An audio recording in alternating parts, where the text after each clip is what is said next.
For a character released in version 2.2, Cartethyia has proven to be a pivotal character on Wuthering Waves. She's like a king on a chessboard of lore revolving around her, but she boasts the queen's power to command the Threnodian at her will. While Rinascitian's story was introduced to the Carnival, this has always been Cartethyia's story. She was revealed at the end of version 2.0 quest and would later be the lead in the quest in version 2.2 and a major character in the quest revolving 2.4. As the Sentinel's Resonator of Rinascitian, it's no mistake that she is the lead figure in this story, of not just Rinascitian, but Septimont. What separates Cartethyia from every other Resonator is that she resonates with the Threnodian. Half of her being is half representing Fleur-de-Lis, which was locked in a constant war with the Threnodian inside of a Sonorosphere. Now, when Rover finally broke that deadlock, some of that residual energy remained. What remains is actually a merged version of the Sentinel and the Threnodian. Upon being freed from the Sonorosphere, Cartethyia has been working hard to finally rid the world of the Threnodian, but the use of her powers has had consequences on the world. It is explained that after she merged with the energies of these two, she subconsciously absorbs nearby energy when she uses her forte. What this means remains to be unknown, but Cartethyia has been assigned to bed rest inside of her own Sonorosphere to stabilize her power. That is, until Galbrena infiltrates the sacred area to kill the last remnants of the Threnodian. The issue with Cartethyia is that her power is unstable. This is the issue that must be rectified by the end of the Rinascitian arc, or rather, the Septimont conclusion.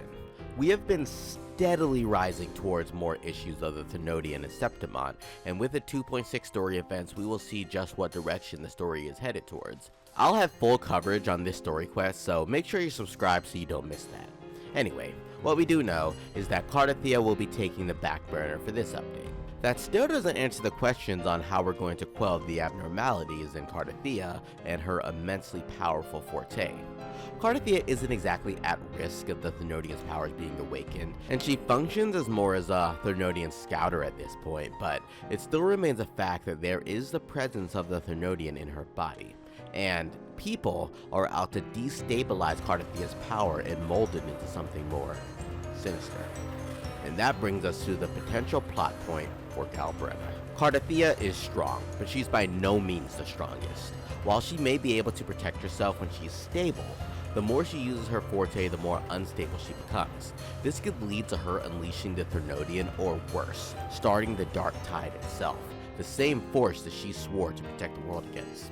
While the Fraxidus has their sights on her, they just obtained the gem holding a large store of crystallized Threnodian power after the conclusions of Frolova's quest.